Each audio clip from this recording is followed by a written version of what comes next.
que eu tinha que estar na casa de meu pai. E aí, quando eles voltaram, disse a palavra de Deus, que a mãe foi guardando tudo no seu coração. No fundo, Maria sabia qual era a missão do seu filho. Ela era a guardadora do Salvador. Que grande missão também dessa mulher. Amados, nós podemos continuar a entender que ali, certamente, não falamos sobre o significado da Páscoa, mas centenas de regras de purificação, né? O homem poderia fazer o sábado, o que ele não poderia, né? Se ele poderia calçar um sapato, se ele poderia jogar uma pedra, ou a pregar, até botar um prego, tudo era cheio de regras, criou regras e mais regras. Jesus veio, irmãos, para designar o mistério da sua missão e o mistério da salvação da sua vida. Amém?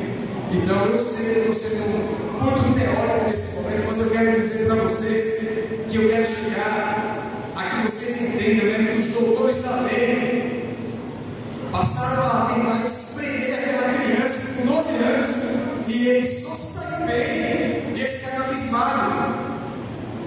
Amados, ficaram impressionados com a resposta de Jesus, um significado profundo, nunca imaginado por aqueles eruditos.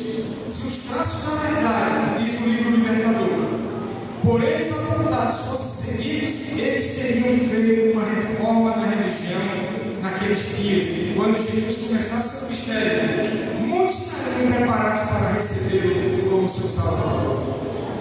Mas não foi assim. Foi muito difícil para Jesus Salvador. Talvez seja difícil para vocês também.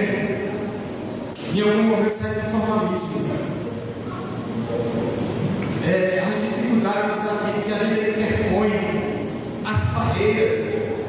Se a gente for falar do leque de coisas que a nossa casa tem para pagar, de água, luz, feira, aí vem, e as coisas que nós remédios, aí vem um monte de coisa que o pai e a mãe saem equilibrando as coisas, né? Faltou até aquilo no sal, eles esqueceram de colocar fósforo. Eu prometi, mas é assim na vida. Meu Deus, eu fiz a feira, mas ainda faltou X, Y, Z para comprar. A nossa vida é assim, cheia de dificuldades, mas nós temos que ser cristãos não formalistas, mas cristãos de salvação. Cristãos que foram chamados por Deus para ser vivos, para ser uma igreja viva, e uma igreja que realmente seja feliz. O que Jesus quer que o seu povo seja chamado pelo seu nome, seja um povo que ele seja conquistador de almas, conquistador das coisas dessa terra, e que você não possa ser visto como um mesquinho e como uma pessoa que simplesmente carrega o nome de cristão, mas que ainda não se aventurou em ser um homem ou uma mulher que ande com o coração sorridente e alegre. Aí sim é um cristão, e divida o seu pão, que se importa com as pessoas que muitas vezes lá fora são invisíveis aos olhos humanos. Procuramos enxergar essas pessoas, procuramos enxergar em nossa vida o que Deus fez em nós. Jesus se importava com as pessoas, com os humildes, se importava com o templo também. É importante que o templo esteja tudo correndo bem, os cultos, tudo, mas que seja importante lembrar que quando a gente termina, ele fecha. E o templo, ele sai lá fora, que o templo somos nós. E esses templos que somos nós precisa ter uma descoberta na nossa vida. Sabe, a gente sempre vê Jesus, ele andou pelo caminho estreito, mas ele andou pelo caminho reto. Ele buscava, ele andava pelo caminho reto, andou pelo caminho espinhoso, difícil. Jesus foi amado e ao mesmo tempo foi rejeitado. Mas eu quero dizer para vocês, ande por esse caminho estreito. O fim dele é caminho de paz, é um fim de paz. Amém? Então eu quero dizer para vocês, irmãos, doutores da lei, se eles tivessem encontrado os traços da verdade ali, eles teriam feito uma reforma. Qual é a reforma que você precisa fazer na sua vida? É a reforma do templo do seu corpo? Deixar de comer isso ou aquilo outro? É do tempo? Eu tenho dado meu tempo para Jesus? Eu tenho usado meus talentos?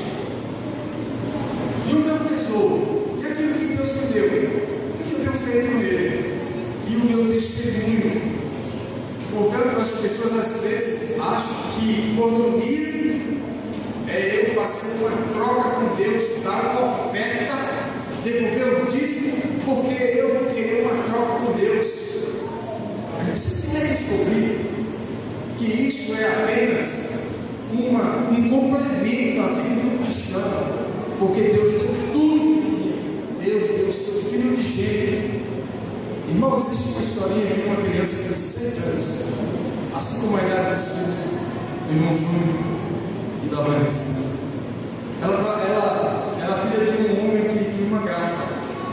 E um dia ela estava limpando, o pai dela pediu para ela passar uma vassourinha, ela achou uma folha.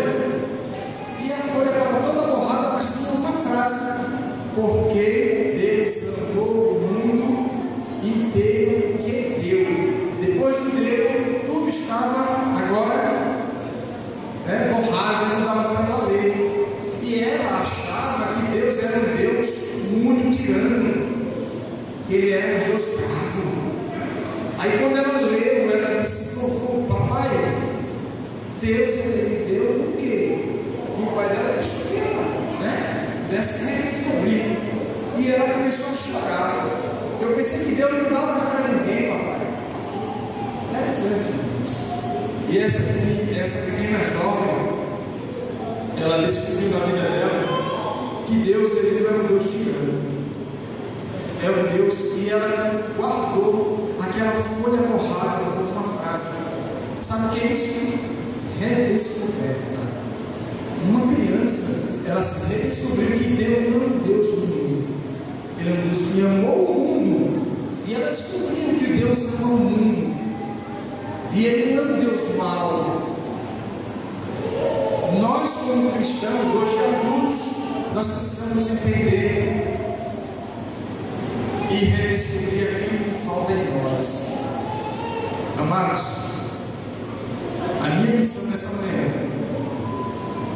é que nós venhamos descobrir a nossa forma de viver que agrade a Deus.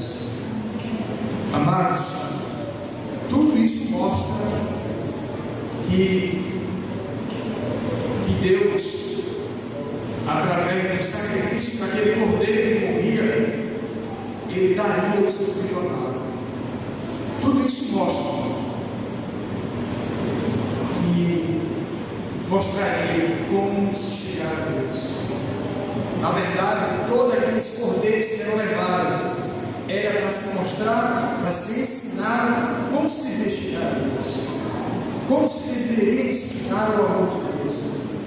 E os mestres da lei, aqueles anciãos, os sacerdotes, perderam o sentido, deixou que o formalismo tomasse conta daquela igreja, do templo, e o povo abraçou uma tradição, levar um cordeiro debaixo do braço, uma vez por ano, e o cordeiro ser sacrificado, e eles não voltavam transformados. Jesus quis essa situação. O ministério dele se abriu. O que você faria hoje, descobrindo que Deus não quer um cristão de formalismo, uma cristã de formalismo? O que você pode fazer hoje? Meus irmãos, como chegar ao nosso Deus? Eu já estou quase terminando esta mensagem e queria voltar aqui ainda a mensagem da Bíblia e ler